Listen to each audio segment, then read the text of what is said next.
राधे राधे गुरु जी। जी। मैं नेपाल से आया हूँ, मुंबई में काम करता हूँ। तो मेरा आपसे कुछ प्रश्न था तो मैं पूछना चाहता हूँ, क्या कोई क्षत्रिय का लड़का ब्राह्मण की लड़की से शादी कर सकता है?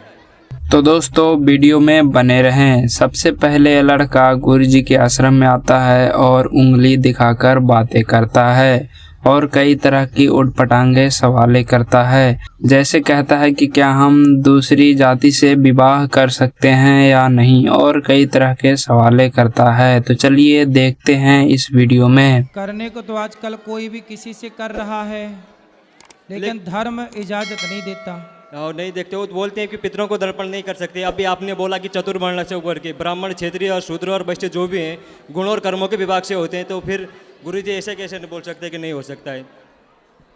तो गुण कर्म इसको श्लोक को पढ़ा है आपने? हाँ पढ़ा है गुरुजी इसकी मैंने। व्याख्या पढ़ी है? हाँ पढ़ी है। क्या लिखा है? ब्राह्मण का चरित्र है ज्ञान फैलाना, और वो उसका चरित्र है और ज्ञान है। ठीक है। क्षत्रिय का कर्म है कि वो सबकी रक्षा करे, शूद्र का कर्म है कि व्यापार करना, और वैश्य का कर्म है कि सबकी सेवा करना, उन तीनों के। ठीक है। तो क्या क्षत्रिय का लड़का, मतलब जो इधर भी रहते हैं हमारे उधर ब्राह्मण, वो तो कुछ भी करते हैं, हमारे उधर को ब्राह्मण भी तो मांस भी खाते हैं। फिर तो रावण सीता को भी चुराता था।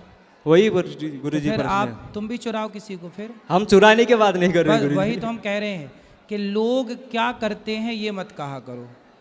लोग तो गलत कर रहे हैं, लोग तो गलत कर ही रहे हैं ना बेटा। हाँ गुरुजी। तो हम भी गलत करें क्या कि वो कर रहे हैं तो हम भी करें? नहीं वो नहीं था गुरुजी। इसलिए हमारे जो परंपराएं हैं, ब्राह्मण का विवाह ब्राह्मण में हो, क्षत्रिय का क्षत्रिय में, वैश्य का वैश्य में, शूद्र का शूद्र में, तब जाके व्यवस्था बनेगी। यदि मनमाना किसी का किसी से कर दोगे तो वर्ण संकरता फैलेगी, और वही वर्ण संकरता समाज को हानि पहुंचाएगी। और दूसरा प्रश्न मेरा ये था गुरुजी। पितर कहते हैं पितृलोक भी पानी नहीं लेते वर्ण संकरी समाज से। नहीं दे सकते पितरों को, फिर पिंड भी नहीं दे सकते उसमें। हाँ। इसलिए जमाना मर्यादा बिगाड़ रहा है, बिगाड़ने दो, हम तुम ना बिगाड़ें। उन्हें ज्ञान ना होगा पर हमें और आपको तो ज्ञान है, इसलिए हम आप बच के चलें। बस कौन क्या कर रहा है सबके ठेकेदारी अपन बिल्कुल ना लो, क्योंकि समाज में बहुत लोग 99% लोग गलत ही कर रहे हैं, इसलिए सबका अपन क्या ठेका लें। तो दूसरा प्रश्न मेरा यह था कि बोलते हम शरीर यहीं छूट जाता है, आत्मा जाती है अपने कर्मों के हिसाब से उधर स्वर्गलोक में सुख भोगने या पाप लोक में अपने कर्मों का उगड़ने के लिए। तो आत्मा को तो सुख दुख कुछ भी नहीं होता, तो उधर स्वर्ग में सुख कैसे भोगती है और नर्क में यातना कैसे भोगती है गुरुजी? आत्मा को सुख दुख नहीं होता, पर ये बताओ कि आपको सुख दुख होता है कि नहीं? हाँ होता है हमको। कैसे होता है? मन जैसा रहेगा वैसे ही, मन को सुख लगेगा तो सुखी रहते हैं, दुखी रहता है तो दुखी रहते हैं। इसी को कहते हैं सूक्ष्म शरीर। हमारे पास 3 शरीर होते हैं। एक स्थूल शरीर जो आपका शरीर दिख रहा है, जो हमारा शरीर है, स्थूल है। एक शरीर होता है सूक्ष्म। जब आप सोते हो ना, तो आप सपने में देखते हो कि हम वृंदावन आए, फलाने से मिले, तो आप तो बिस्तर में सोए थे घर में, पर सपने में आप वृंदावन आ गए। तो कौन आया? आप ही तो आए। हाँ पर सपने वाले शरीर को भी तो कुछ नहीं होता ना। सपने वाले शरीर को सूक्ष्म शरीर कहते हैं। हाँ उसको भी तो कुछ नहीं होता है, आवाज कोई अभी बताएंगे उसे क्या बोलते हैं? सूक्ष्म शरीर। सूक्ष्म शरीर। एक और शरीर होता है कारण शरीर, जिसके कारण हमें मनुष्य का जन्म मिला, या कुत्ते का मिला, या स्त्री का मिला, या पुरुष का कारण। तो जब हम मरते हैं तो हमारा ये शरीर तो चिता पे जल जाता है, तो यमराज किसे लेकर जाते होंगे, नरक या स्वर्ग? हाँ वही प्रश्न। वही है सूक्ष्म शरीर, जिस शरीर से आपने सपना देखा था। सपना जब आप देखते हैं तो सपने में सुख भी होता है और दुख भी होता है। सपने में तो शरीर को सुख या दुख नहीं होता ना गुरुजी। उसमें आप सपने में जो मेरा शरीर है उसको आप कुछ काट भी दोगे तो दर्द नहीं होगा गुरुजी। सपने में दर्द तो नहीं होता, पर ये बताओ कि सपने में शेर दौड़े तो आदमी चिल्ला के उड़ जाता है कि नहीं? हाँ उठता है। फिर सपने में रोता है कि नहीं, हंसता है कि नहीं? हाँ या ना? सपने में भी आभास तो होती है ना बेटा। कई बार सपने में स्वप्न दोष होता है। क्यों हो गया? वहाँ तो कोई स्त्री नहीं थी, वहाँ तो कोई स्पर्श के लिए नहीं था, फिर क्यों आपका स्वप्न दोष हो गया? क्योंकि स्वप्न में भी जो आप क्रिया करते हैं वो शरीर प्रभावित हो रहा हाँ या ना? तो शरीर तो ये मर जाएगा, जल जाएगा, पर जो सूक्ष्म शरीर है, उस सूक्ष्म शरीर 4 चीज़ों से मिलकर बना है। मन, बुद्धि, चित्त, अहंकार।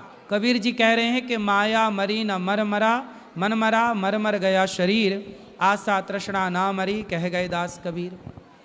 तो हमारा जो मन है, वह मन ही यमदूत पकड़ कर ले जाते हैं, वही स्वर्ग नरक का भोक्ता बनता है। और जब अगला जन्म मिलता है आपको, तो वही सूक्ष्म शरीर लेकर आप फिर पैदा होते हैं। ये शरीर बदलता है, पर सूक्ष्म शरीर कभी नहीं बदलता। तो एक और लास्ट प्रश्न था मेरा गुरुजी, जो भी महिलाएं हैं तो उनका मानसिक धर्म होता है, तो उसमें उनको अपवित्र क्यों बोला जाता है गुरुजी? अपवित्र नहीं महिलाओं का बोला मानसिक जाता। धर्म होता है जो, अपवित्र नहीं बोला जाता। हमारे उधर वो पूजा नहीं कर सकते, खाना सुनो, वाने को छू नहीं सकते कहीं भी। ऐसा है ना, उसका बेटा एक साइंस है, विज्ञान, समझते हो ना? हाँ समझते हैं गुरुजी। आज के 100 साल पहले क्या पक्के घर होते थे? नहीं होते थे गुरुजी। आज के 100 साल पहले जंगल बहुत थे, और जंगल में भेड़िया थे, शेर थे, और हिंसक प्राणी थे, पशु पक्षी थे या नहीं थे गुरुजी? थे। उस जमाने में महिलाएं जो हैं, आज की तरह ना, जैसे स्त्रियां जब मासिक धर्म आता है तो आज ना बहुत सारी व्यवस्थाएं हैं मासिक धर्म को, वो ब्लड जो निकलता है उसे रोकने के लिए। उस जमाने में ना पहले ऐसी सुविधाएं नहीं थी। क्या होता था कि महिलाएं कपड़े का प्रयोग करती थीं आज के 100 साल पहले, मासिक धर्म में रक्त के संचार को रोकने के लिए कपड़े का। फिर वो कपड़ा कहीं ना कहीं धो करके सुखाती थी।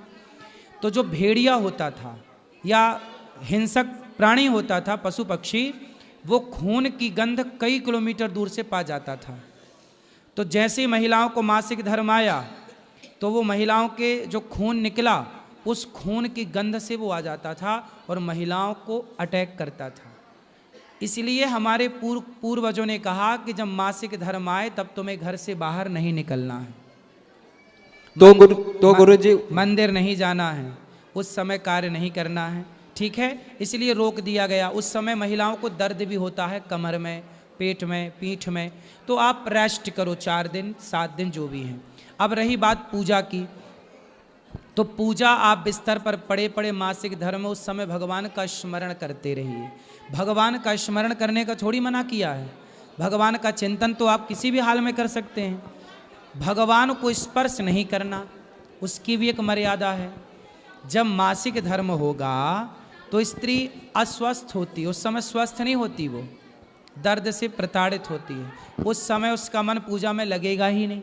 तो उसके लिए कहा कि भाई तुम्हारा मन लगना ही नहीं है तो आप पूजा ना करो, चुपचाप बैठ के केवल कमरे में भगवान का ध्यान करो। तो उस समय ध्यान की है, स्पर्श की पूजा का विधान नहीं है। ये सब चीज़ें बहुत साइंटिफिक हैं। उस जमाने ये सब आज थोड़ी बन गई, आज तो सब चीज़ों की व्यवस्था हो गई है।